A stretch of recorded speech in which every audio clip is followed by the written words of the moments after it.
Mario Kart 64, I admit, is one of the best freaking games on the N64. And in a few of my top favorites. Well, anyway, point being, before we roll this footage, that the top 10 tracks, there are 16 tracks in Mario Kart 64, so unfortunately 6 will miss out. And if you play the game, you'll know which 6 will miss out. But just be note that this is my opinion, respect it. Okay? So let's roll to number 10. Number 10 would have to be Mario Raceway. It's just a plain track. It's simple as that. And it's more like a circuit. And I stuffed up there, so yeah. I mean, you got the go, you got like all the circuity stuff. I mean, it's pretty much like closest to a real circuit as possible on the N64. I mean, what more could you want? You got a mushroom, you got those piranha plant things that really don't look like them. Well, nowadays anyway. You got the rotating sign, you got the shell shot sign, you got the trees, and you got sand. And then you got a pipe. I mean, what more could you want from it? I mean, look, there's an M there. Number 9. Sherbet Land. Sherbet Land is just plain ice. You can see your reflection in it. And it has penguins that are ready to slip you away anyway. I mean, so first, you've got to be careful not to fall into the water if you do plan to take a little gap.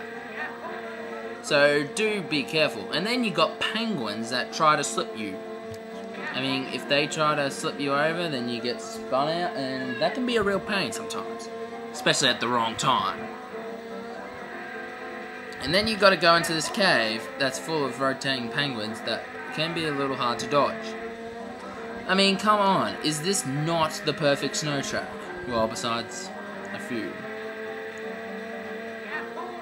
I mean, it doesn't need to be, you know, expressed any further, so let's just move on to number 8. Number 8. Wanna know what it is? It's Calamari Desert. Calamari Desert is pretty much like a Wild West thing, really. And you got a train going around, so if you cross the train tracks at the wrong time, you'll have a train blocking you, and that does cut off time. And if you're stupid enough to ride into it, you get knocked a gazillion times, and when the train leaves, everyone else has an advantage who weren't stupid enough. I mean, and you can travel along the train tracks if you wanted, just for fun, as long as you don't hit them. That's pretty much what that other oval is for. I mean, it doesn't take a scientific genius to have fun. I mean, go ahead, go on the Wild West, follow the train or something. It's actually quite fun, because, you know, everything's on a circuit, honestly. So, let's just move on to number 7, I think. DK's Jungle Parkway. I mean, this made it in the Wii. Well, so did Mario Raceway. And Sherbet Land made it in the Wii. But DK's Jungle Parkway, if you go on the edges, you got these spike balls hitting you. And, I mean, that's just fun. Well, you know, it adds fun. Shame they didn't put it in the Wii. And when you go on that ramp, you can adjust at any angle you want. Except when you hit the water. And if you hit the boat, you know, you're not going to hit the water anyway. I mean, but this doesn't do it in the Wii. It just forces you into a straight line. I mean, is this not like one of the best tracks ever made? In a jungle? I mean, this is probably like my personal favorite jungle level in the Mario Kart series. Or favorite DK level, anyway. Although I've never been really much of a fan of them. But this one's just okay. Well, number 6 is Frappe Snowland. This one made it into the DS in the retros. I mean, this is like a very great snow one. You got like snow sculptures of Yoshi and Mario. And then you got these annoying snowmen that will knock you over if you try to hit them into it, which can be very annoying, especially on the N64, because the sort of steering isn't as good as, you know, the future games. So that can be really annoying. And you're on snow, just by the way, and can make it very slippery. So, I mean, it can be really fun. You just gotta grasp the true fun of it. I mean, slippery conditions is always fun. That's why Sherbet Land was on this list anyway. But Frappe Snowland is just awesome. Let's just move to number 5. Bowser's Castle. Ah, good old Bowser's Castle. It's become a trend in all 6 games. Which will probably be not true when another one comes out. But anyway, this one, I find the Wii one actually better. But the problem is, if you run into a Thwomp, you can either get squished or these Thwomps annoy you. If you hit them, you spin out, but in the Wii, you don't. But this doesn't stop it from being so fun. And you got Bowser statues flaming for decoration. You got lava. And the one thing I just don't get about this place is, why is there grass in the middle of a lava land, honestly? That's the one thing I don't get about Bowser's taste. And then you get a bridge, and then you just go across lava, you dodge Thwomps, and all that. It's fun. But if you're careful enough or hit an item at the wrong place, you can fall yourself into the lava. It's funny, right? Let's just move on to number 4. Number 4, Toad's Turnpike. Toad's Turnpike is the first of the traffic levels that will come from future Mario games. I mean, the simple goal is to get across 3 laps full of this traffic without hitting. Because if you hit it, you'll get knocked, and that's annoying. Because it wastes a lot of seconds of your time. So you'll find that'll be a huge pain. And in mirror mode, you can forget about headlights, buddy. Because why? Because they go the other way. They're going towards you, not with you. Which can, if you're not careful, it can lead you to a very annoying thing, because multiple cars can hit you, and that can be a little annoying. Well, very annoying, actually. So when you hit mirror, be careful. I mean, it's not that hard. Well, and also you have to. It's like a higher. It's actually like a true motorway. And the item boxes are on the little side things. I mean, traffic levels are always fun, but let's just move on to number 3 already, before I'm bored. Number 3, Real Raceway.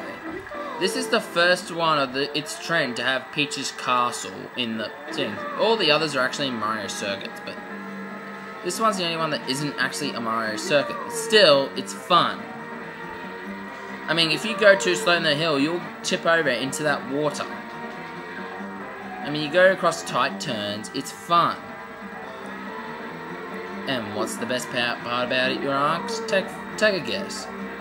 Not the piranha plants at the side, that doesn't look like it. Not the ghost on racing. Not the signs, not the trees, but it's coming up right now. So you see that ramp you're on right now? That I'm on right now? Look, you get to do a huge ass jump. A huge one, I tell you. Look how huge that is. And you can also enter Peach's Castle, which looks exactly like Super Mario 64's castle. And that's like the best of the castle's designs, because otherwise you can't even get close to it much. And just remember, if you're on a steep hill, you might tip over. This is just fun. Let's just go to number 2. Number 2 is Rainbow Road. You're probably thinking, what the hell is this on number 1? Well, let's face it, Rainbow Road, everyone's gonna put number 1 in it, of course. This one, you got a huge jump at the start. And then it's a pretty long road. So, it would have been number 1 if it, wasn't that long. But you get to enjoy background pictures of the Mario characters and a few items. I mean, how awesome is that? Just look, while you're traveling along Rainbow, and then you got the epic music to it. This is like pretty much one of the best Rainbow Roads ever. Well, there is one that beats it, but I'm not telling you that. Why? Because then you'll start flaming or saying, oh, this one sucks, this one's actually better, blah, blah, blah. No one likes it. Then you gotta avoid chain chomps that come out of nowhere. And it takes so long. Do you know how long it takes in 50cc mode to complete it? 6 minutes. I repeat, 6 minutes. That is just actually annoying. And 150cc, it's like 4. I mean, honestly, it's like the longest Rainbow Road. It's actually the longest track in Mario Kart history. And it's on number 2 on a Mario Kart 64 list. But you're probably all wondering why I'm racing. What the hell is number 1? Well, let's just recap. Mario Raceway from the start. I mean, from Mario Raceway to this one, this list has been enjoyable to race.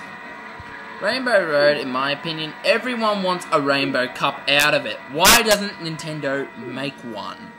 Just to get everyone to stop whining and make it happy. I wouldn't mind one, actually. I mean, Rainbow Roads are so fun to race on. From Super Mario Kart, it's odd one out theme. This one, the long track. GBA with its jumps. Double Dash with its awesome theme. DS with the loop-a-loop, and Wii with the annoying thing. But now, number 1. It is Yoshi Valley. How can this possibly beat Rainbow Road, you must ask? Well, if you go into a Grand Prix and you race, guess what happens? They don't even tell you what position you're in. That's the only one in history.